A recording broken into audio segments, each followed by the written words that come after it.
Hello friends, welcome to live study point. आज हम बात करने वाले हैं बहुत इम्पोर्टेंट टॉपिक की, जो बहुत सारे ऐसे स्टूडेंट्स हैं जिन्होंने हिंदी मीडियम में एलएलबी की है या करना चाहते हैं, जिनका ग्रेजुएशन हिंदी मीडियम से हुआ है पर वो अभी एलएलबी भी हिंदी मीडियम से ही करना चाहते हैं। इंग्लिश में अपने आप को कन्वर्ट करने में उनको बहुत दिक्कत आ रही है, तो आज हम उसी के ऊपर ही बात करने वाले हैं।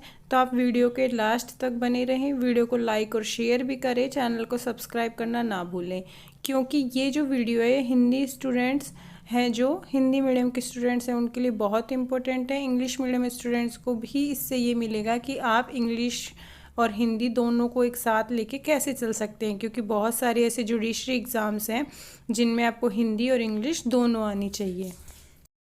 तो देखिए, हिंदी मीडियम स्टूडेंट्स कैसे जुडिशरी की आसानी से तैयारी कर सकते हैं।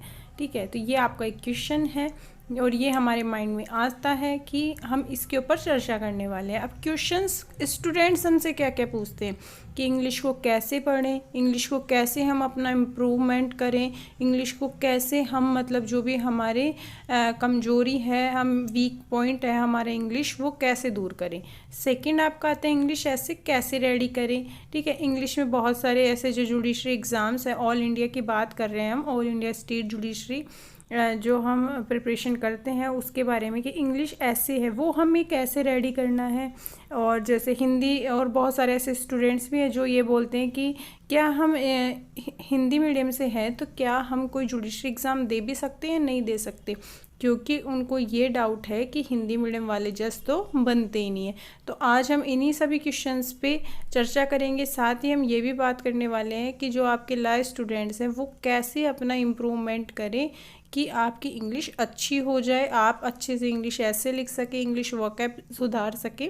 तो बहुत अच्छे से हम पूरा गाइडेंस करेंगे, तो आप वीडियो के लास्ट तक बने रहें। देखिए, अगर हम बात करें आरजीएस की, राजस्थान जुडिशरी सर्विस की बात करें, तो याद रखिए 2019 में जो आपका आरजीएस का एग्ज़ाम हुआ था, जो उसमें सिविल और क्रिमिनल पेपर होते हैं आपके, तो जो उसमें सिविल पेपर हुआ था आपका, उसमें हिंदी मीडियम स्टूडेंट्स के ही सबसे ज़्यादा मार्क्स आए थे। हिंदी मीडियम एक स्टूडेंट थी, उसके सबसे अच्छे मार्क्स आए थे सिविल पेपर में। और आपको ऐसा लगता है कि हिंदी मीडियम वाले कुछ नहीं कर सकते, तो आप उसको एक अपना मोटिव बना के आप आगे पढ़ सकते हैं कि हिंदी मीडियम वाले स्टूडेंट्स के भी अच्छे मार्क्स आते हैं। देखिए, हिंदी माध्यम से क्या ला कर सकते हैं। ठीक है, फिर आता है हिंदी माध्यम से क्या जुडिशरी प्रिपरेशन कर सकते हैं। अब इन क्वेश्चन के आंसर हैं आपके कि मीडियम से कोई फ़र्क नहीं पड़ता, चाहे आपका इंग्लिश हो चाहे हिंदी हो। याद रखिए, इंग्लिश वाला भी लॉ ही लिखेगा और हिंदी मीडियम वाला भी लॉ ही लिखेगा, कोई अलग से तो लॉ उनके लिए बनी नहीं है इंग्लिश मीडियम वालों के लिए कि उनके अलग लॉ है और आपके अलग लॉ है। बस सिर्फ आपका एक है कि वो हिंदी में है आपका और इंग्लिश वालों का इंग्लिश में है। बहुत सारे ऐसे भी बच्चे होते हैं कि 5 ईयर लॉ करते हैं इंग्लिश में अच्छे से, उनका बहुत अच्छा इंग्लिश होता है, फिर भी जज नहीं बन पाते, और हिंदी मीडियम वाले 3 ईयर में ही करके बन जाते हैं बहुत अच्छे से। तो ऐसा नहीं, कहीं भी नहीं लिखा कि हिंदी मीडियम वाले जज नहीं बन सकते। अगर आप में माइंड में ये है कि हिंदी मीडियम वालों को ऐसा कुछ होता है कि वो जज नहीं बन सकते, तो ये आपकी गलतफहमी है। मैं खुद एक हिंदी मीडियम स्टूडेंट हूँ, मैं खुद भी अच्छे से अपना जो इंग्लिश इम्प्रूवमेंट था वो अच्छे से किया मैंने भी, और आज मैं दोनों में पढ़ा रही हूँ, इंग्लिश पढ़ाती हूँ, जिससे आपको हिंदी मीडियम वाले और इंग्लिश मीडियम वालों दोनों को दिक्कत ना आए, अच्छे से आपका कंटेंट रेडी हो सके। अगर हम देख रहे हैं इसमें कि जो 2 क्वेश्चंस आपके सामने लिखे और उनका आंसर है कि मीडियम से कोई फ़र्क नहीं पड़ता, सिर्फ आपको हिंदी मीडियम वालों को इतना ध्यान रखना है, चाहे इंग्लिश हो चाहे हिंदी मीडियम वाले स्टूडेंट्स हो, उनको सिर्फ इतना सा ख्याल रखना है कि आपका कंटेंट अच्छा हो। आपके पास जो भी पढ़ने का मटेरियल है, आपका मेजर लॉ, माइनर लॉ, या फिर आप ऑल इंडिया स्टेट में किसी भी स्टेट की जुडिशरी प्रिपरेशन कर रहे हैं, तो आपके पास जो भी आपके जो सिलेबस है उसके अकॉर्डिंग जितना भी कंटेंट है वो सारा अच्छा और सिलेक्टेड बेसिस होना चाहिए, तो आपको दिक्कत नहीं आएगी, चाहे आपका मीडियम कोई भी हो, क्योंकि कंटेंट बहुत इम्पोर्टेंट होता है, उसी के ही अकॉर्डिंग आपका पेपर अच्छा होगा और उसी के ही अकॉर्डिंग आप जज बन सकते हैं। अब देखिए कि बहुत सारे ऐसे स्टेट्स भी हैं ऑल इंडिया में कि जिनमें बहुत मीडियम में आपका एग्ज़ाम होता है, हिंदी और इंग्लिश दोनों में आपका एग्ज़ाम होता है। जैसे आपका मध्य प्रदेश, एमपी, बिहार, राजस्थान, छत्तीसगढ़, यूपी, उत्तराखंड और झारखंड, इनमें क्या होता है आपका दोनों मीडियम टाइप से एग्ज़ाम होता है। तो आप ये सारे स्टेट्स की हिंदी मीडियम स्टूडेंट्स, ये सारे स्टेट्स की आप प्रिपरेशन कर सकते हैं, क्योंकि यहाँ पे हिंदी मीडियम जज भी चाहिए होता है। ठीक है, तो आपके पास फ़ायदा है कि आप इन सभी स्टेट्स की आप प्रिपरेशन कर सकते हैं। साथ ही में अब हरियाणा भी आने वाला है कि हरियाणा में भी हिंदी मीडियम में एग्ज़ाम होगा, हिंदी और इंग्लिश दोनों में, जैसे अभी एमपी, बिहार, राजस्थान, छत्तीसगढ़, यूपी, उत्तराखंड, झारखंड में होता है।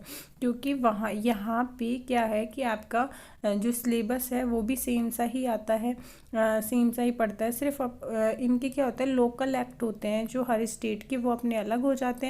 साथ ही में कुछ ऐसे जैसे जीके है या जीएस है, ये अपना इंक्लूडिंग अगर वो करना चाहते हैं स्टेट, तो वो अपना कर सकते हैं। पर राजस्थान जुडिशरी में ओनली लॉ ही आता है, लॉ और इंग्लिश और हिंदी, सिर्फ यही सारे सब्जेक्ट्स आते हैं, इसके अलावा नहीं आता है कुछ भी। और एमपी, बिहार, छत्तीसगढ़, यूपी, उत्तराखंड, झारखंड है, इनमें अपना अगर वो चाहें तो ये जीके भी लगा देते हैं, जीएस, और बाकी जो सिविल क्रिमिनल लॉ है वो सभी के सेम रहते हैं। तो आपको इससे फ़ायदा मिलता है। तो आपका आता है कि हिंदी मीडियम हो तो कैसे पढ़ें। ठीक है, अब हिंदी मीडियम में हमने एलएलबी की है, तो हमें जुडिशियल प्रिपरेशन के लिए क्या क्या, मतलब अलग से इंग्लिश मीडियम वालों के अलग से क्या क्या बनाना पड़ेगा। ऐसा कुछ नहीं है कि इंग्लिश मीडियम वालों से कुछ अलग बनाना पड़ेगा। उनके इंग्लिश में नोट्स हैं, आपके हिंदी में नोट्स हो जाएंगे। इंग्लिश ऐसे है वो दोनों का सेम रहेगा, हिंदी ऐसे है तो वो दोनों का सेम रहेगा। ठीक है, इसमें कोई चेंजेस नहीं है, मीडियम ही चेंज है तो उनके नोट्स भी चेंज होंगे। साथ ही अगर हम हिंदी मीडियम वालों की बात करें कि उनको अलग से और अच्छे से वो क्या कर सकते हैं अच्छे मार्क्स गेन करने के लिए, तो सिविल और क्रिमिनल में नोट्स अच्छे से बनाना है आपको। मींस आपका जो कंटेंट है सिविल और क्रिमिनल का वो बहुत सिलेक्टेड होना चाहिए। ठीक है, और आपको डिग्लॉट लैंग्वेज में चीज़ों का पता होना चाहिए थोड़ा बहुत, कि मान लीजिए ऐसा कोई वर्ड दे दिया जो आपको हिंदी में समझ नहीं आ रहा, तो उसका इंग्लिश मीनिंग तो आपको पता हो। साथ ही में आपकी जो इंग्लिश और हिंदी ग्रामर है वो ऐसे अच्छे से सिलेक्टेड कंटेंट में हो। अब कंटेंट की बात करें कि कंटेंट सिलेक्टेड कैसे हो, तो आपको होना चाहिए कि आपको पूरा प्रॉपर लिखना आना चाहिए, ऐसे कि कहाँ से शुरू होगा, क्या उसका बीच में आना चाहिए, कि मतलब मिड में क्या होगा, ठीक है, टॉप में क्या होगा, अप में, डाउन में क्या होगा, ये सारी चीज़ें आपको पता होनी चाहिए कि कौन सी लाइन कहाँ पे लिखी होनी चाहिए। और जो जैसे उसके एडवांटेज या डिसएडवांटेज है, या फिर कुछ उसकी ऐसे कैरेक्टरिस्टिक्स हैं, मीन्स विशेषताएं हैं, तो वो कहाँ पे क्या लिखी होनी चाहिए। तो आपको पूरा प्रॉपरली ही पता होना चाहिए कि आपको कैसे सिलेक्टेड करना है, तो पूरा पहले ही सिलेक्टेड कर लें, उसी के अकॉर्डिंग आपको एग्ज़ाम में ही ऐसा लिखना है। साथ ही आपके जो बेयर एक्ट्स हैं, जो आपके मेजर लो, माइनर लो के जितने भी बेयर एक्ट्स हैं, उनकी आपकी जो लाइंस हैं, जितने भी उनमें जो आपके मोस्ट इम्पोर्टेंट्स जितने भी आर्टिकल हैं या फिर आपके सेक्शंस हैं, तो उनकी जो लाइन है वो प्रॉपर आपको अच्छे से पता होनी चाहिए हिंदी में। और पूरा वर्ड टू वर्ड आपको चीज़ें पता होनी चाहिए, टाइटल, फिर उसका अंदर मीनिंग क्या है, इलस्ट्रेशंस हैं वो क्या हैं, ये सारी चीज़ें आपको पता होनी चाहिए।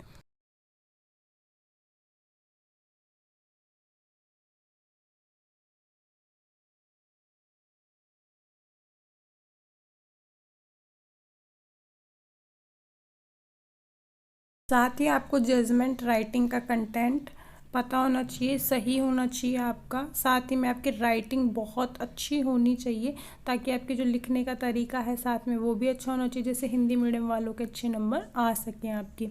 ठीक है, राइटिंग से इफ़ेक्ट इसलिए पड़ता है कि आपका कंटेंट तो बहुत अच्छा है पर राइटिंग बहुत गंदी है, ख़राब है।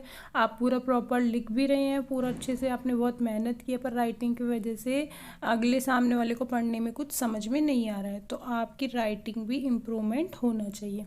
साथ ही में मेजर एक्ट्स हैं, तो उनको बुक से पढ़ के सिलेक्टेड कंटेंट के नोट्स हों आपके पास, तो उससे आपको बहुत फ़ायदा मिलता है। सिलेक्टेड ही आपके पास केसेस होने चाहिए। ठीक है, और जो आपका जो कंटेंट है वो अगर मेजर लॉ से रिलेटेड है, तो वो आपका बुक से बना होना चाहिए पूरा। में लॉ के लिए इंग्लिश कैसे इम्प्रूव करें, ये भी बहुत बड़ी बात है। तो देखिए, सिंगल सॉल्व बुक आती है, आपकी गाइड आती है जिसमें आपके सोल्व पेपर आते हैं, उसको आप डेली एक पेपर सोल्व करें। साथ ही में आप हिंदी मीडियम का डिग्लॉट बेयर एक्ट लें, ठीक है। वो आपका CLA का बहुत अच्छा पेयर एक्ट आता है, जिसमें आपको बहुत अच्छे से आप पढ़ सकते हैं, रीडिंग कर सकते हैं, उस पर अंडरलाइन कर सकते हैं, हाईलाइट भी कर सकते हैं अच्छे से। तो साथ ही में आपको इंग्लिश और हिंदी एक एक पेज पे मिलेगा अच्छे से आप पढ़ने के लिए। तो साथ ही में सिंगल सोल्व बुक जो पेपर है वो इंग्लिश मीडियम होगा, वो डेली सोल्व करे तो उससे इंग्लिश इम्प्रूव होगी, आपकी पढ़नी आएगी। सिर्फ आपको पढ़ना है, आपको एग्ज़ाम में पास होना है। साथ ही में आप जो इंग्लिश वोकैब है वो इंग्लिश में पढ़ते हैं जैसे, तो उससे कोई ज़्यादा फ़ायदा नहीं होता। हम 10 दिन पढ़ लेंगे, 20 दिन, फिर चीज़ें क्या होगी, अगर हमारी छूट गई तो वो सारी चीज़ें भूल जाएंगे, क्योंकि हमारे काम ही नहीं आ रही। तो आप लॉ से रिलेटेड चीज़ें पढ़ें, और वो भी इंग्लिश में पढ़ें। इंग्लिश और हिंदी दोनों वर्जन आपको पता होना चाहिए। जैसे मैं वीडियो बनाती हूँ तो वो आपको दोनों वर्जन में मिलती है, हमेशा इंग्लिश और हिंदी दोनों में मिलती है। तो इंग्लिश में हुआ आपका, तो उससे क्या होता है, आपको बहुत फ़ायदा मिलता है, दोनों चीज़ें आपको पता रहती हैं। हमारा टेलीग्राम ग्रुप भी ज्वाइन कर सकते हैं, व्हाट्सएप ग्रुप भी ज्वाइन कर सकते हैं। वहाँ आपको इंग्लिश और हिंदी दोनों में ही नोट्स प्रोवाइड होते हैं। साथ ही में आपकी इंग्लिश इम्प्रूव के लिए डेली वॉकअप भी करवाई जाती है, जिससे आपको इम्प्रूवमेंट होता रहेगा।